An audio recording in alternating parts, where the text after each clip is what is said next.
Good morning and welcome back to TVP World, coming to you live this Monday morning from Warsaw. My name is Alex Timlinski and these are the latest updates in the world news. After months of maneuvering, European Commission President Ursula von der Leyen finally spoke to U.S. President Donald Trump on the phone. And while much of the details of the Sunday night conversation is under wraps, we know it centered on trade and was ostensibly positive. We are now joined by our EU correspondent, Angela Skujins in Brussels. Good morning, Angela. So what are the outcomes of this call?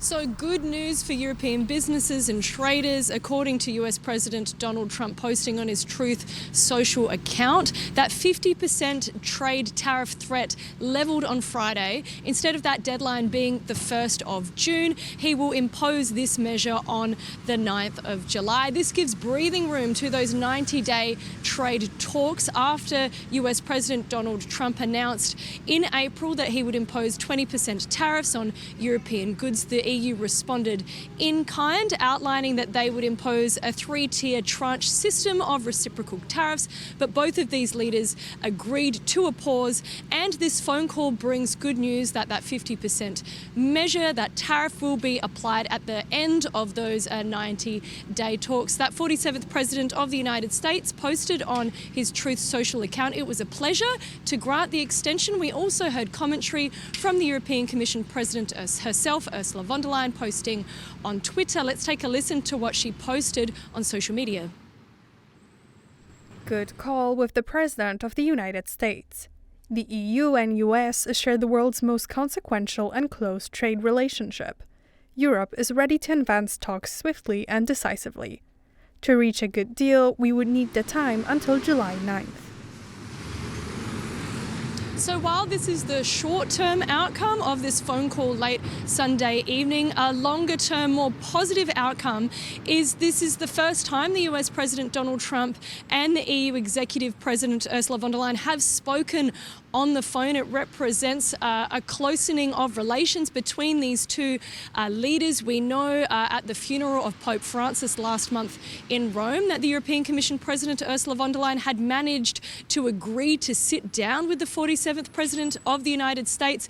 The location and the time was unknown then. We later got confirmation that this chat would only occur to find a positive outcome for these tariff reprisal measures and things like that. The European Commission President also was not invited to the inauguration of Donald Trump, as well as a range of other top Brussels brats. So while this phone call is really good news for businesses and consumers, as well as that €1 trillion trade relationship, it is also a win for Brussels, as they have finally got in the ear of US President Donald Trump. But that's all from us in the Belgian capital. I'll send it back to you in Warsaw. All right. That was our EU correspondent coming to us live from Brussels, Angela Skujins. Thank you very much for that report. U.S. President Donald Trump says he is not happy with his Russian counterpart Vladimir Putin over the recent drone strikes against Ukraine. In a post on his own social media platform, the U.S. president also called the Russian leader, quote, crazy. Trump's comments come after Russia launched over 600 drones and dozens of missiles at Ukraine over the weekend. Yeah, I'll give you an update. I'm not happy with what Putin's doing. He's killing a lot of people, and I don't know what the hell happened to Putin. I've known him a long time, always gotten along with him, but he's sending rockets into cities and killing people, and I don't like it at all, okay? We're in the middle of talking, and he's shooting rockets into Kiev and other cities. I don't like it at all. I'm very surprised. We'll see what we're going to do. What am I going to tell you? You're the fake news, aren't you? You're totally fake. All right, any other questions? I don't like what Putin is doing, not even a little bit. He's killing people. And something happened to this guy, and I don't like it. Russia has attacked several regions of Ukraine with drones and missiles, hitting 12 regions of the country. The assault killed 12 people, including 3 children. Ukraine's Interior Minister Ihor Klimenko said at least 79 people were injured in the attack. Overnight, Russia launched 69 missiles and 298 drones, which were largely shot down by Ukrainian air defenses. The systems, however, did not prevent every projectile from hitting Ukrainian soil, and 22 locations recorded direct strikes. The attack came a night after one of the heaviest Russian air assaults since the beginning of Russia's full-scale war some 3 years ago. Moreover, the attack coincided with celebrations of Kyiv Day, a city holiday which is usually celebrated on the last Sunday of May. And Ukrainian President Volodymyr Zelensky says the third phase of the 4,000 prisoner exchange deal brokered in Turkey has been completed. On Sunday, Ukraine received 307 prisoners in what is now the largest swap of the war. On arrival, prisoners were greeted by Ukrainian officials. Among them was Ukrainian Defense Minister Rustem Umerov. Tears of joy overcame some of the newly released prisoners as they called loved ones to let them know they were free. Others reaffirmed their commitment to Ukraine's security. We have returned, and we won't allow our enemies, these Russian orcs, to come back to Kyiv. We won't let it happen. Glory to Ukraine. We'll enlist again. We'll take up weapons and defend Mother Ukraine once again. We won't let these bastards, and I can't use any other words, to attack our land, to destroy our children and our families. The exchange began on Friday and involved mainly prisoners of war, along with 120 civilians on each side.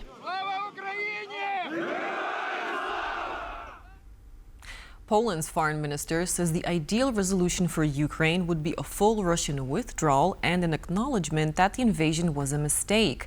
Radosław Sikorski also noted that, given Poland's past confrontations with Russia, the country has long prioritized investment in security and defense. We've actually had a super law that's been giving our military 2% of GDP for the last 20 years. That's because we are alarmed by the evolution of Russia. Russia was declaring after the end of the Cold War new relations with the West, but its school curricula bring up Russian citizens in the ideology of chauvinism, of imperialism. And at the beginning, there is always the word, and then there are actions. And their actions form a pattern. First Georgia, then Crimea, then full-scale invasion of Ukraine. So even though we tried to normalize our relations with Russia, and it worked for a few years, we cannot be blind to reality. And we've known the Russians for 500 years, and we know that they only respect a counterforce. And that's why we don't want to be a Russian colony again. Last evening, the German Foreign Minister, Johann Wadephul, called for additional sanctions against Russia in an interview with German broadcaster ARD. His comments followed that large-scale aerial assault by Russia on Ukraine that killed 12 and injured a further 79. Wadephul said Vladimir Putin is not interested in peace and wants to continue the war. The EU must not allow this, and that is why member states will agree on additional sanctions. The new package will be the 18th prepared by the European Union, with the last one primarily targeting Russia's so-called shadow fleet. The German foreign minister's comments came after Russia launched one of the largest drone strikes since the start of the full-scale war in 2022. The attack killed 12 people, including 3 children. The German Chief of Defense, Carsten Brewer, has issued a directive ordering the German military to replenish its stocks by 2029. This move comes amid renewed concerns that Russia may be capable of attacking NATO territory before the end of the decade. The internal document, entitled Directive Priorities for the Bolstering of Readiness, outlines a roadmap which would prepare the armed forces over the next 5 years. Funding for the plan will come from the relaxation of Germany's debt brake, which allows for additional defense spending. The most needed area of improvement for the German army is air defenses, in particular drone countermeasures. The directive also calls for the development of increased capabilities to conduct deep precision strikes against targets over 500 kilometers away. Other key areas include electronic warfare and building a set of both offensive and defensive weaponry in space. Compulsory military service could return in Germany, where the armed forces are struggling to recruit enough volunteers to meet the quota. Joining the military isn't seen as a dream career by many, but with risking security risks and the threat of a broader conflict, conscription may be reinstated as early as next year. German Defense Minister Boris Pistorius is considering a return to military conscription if the country's armed forces don't attract enough volunteers to fulfill Berlin's NATO obligations by 2026. And that's a likely scenario, since pursuing a military career has not been popular among German men, despite very attractive salaries.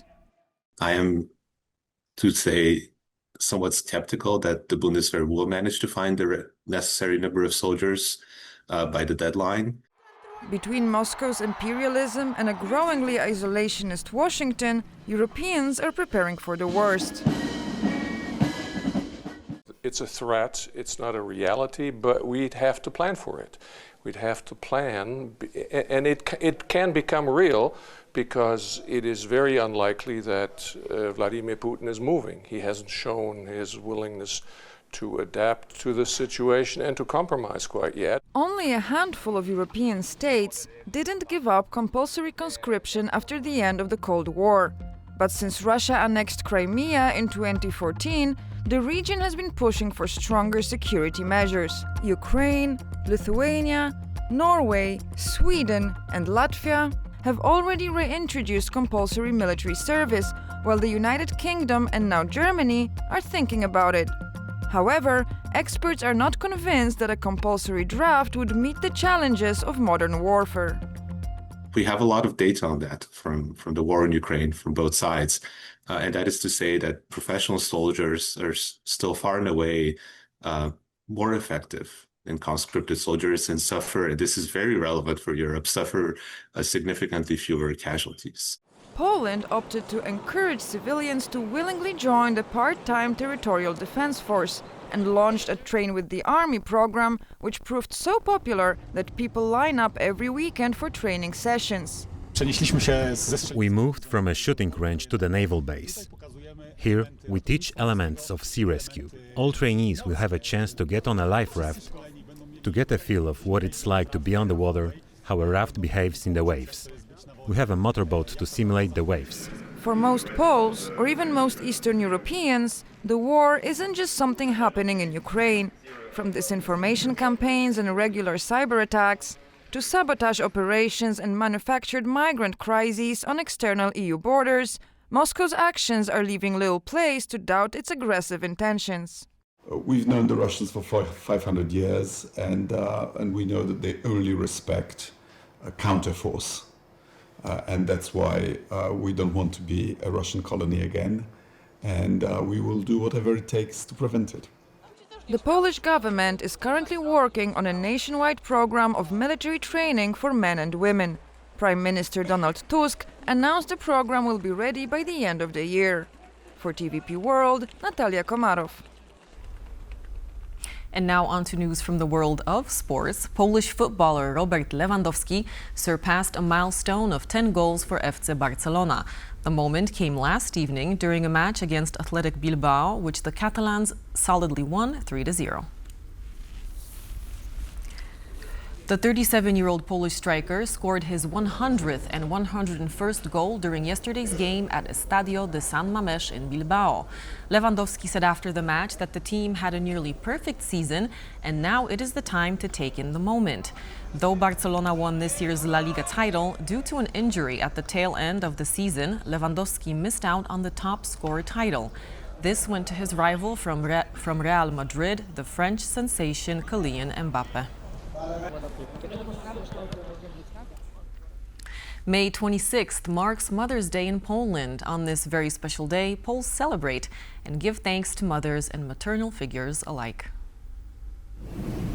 Poland is the only country in the world that celebrates Mother's Day today. Most countries mark the holiday on the second Sunday in May. Bouquets of flowers, handmade cards, spending quality time together, and other little gifts are just some of the usual ways to show respect and express gratitude for everything mothers do. TVP World joins in the celebrations and wishes all the mothers a wonderful day. And with those wishes, we wrap up this edition of The World of the world news. But as always, do stay tuned to TVP World for more breaking news, updates, and commentary.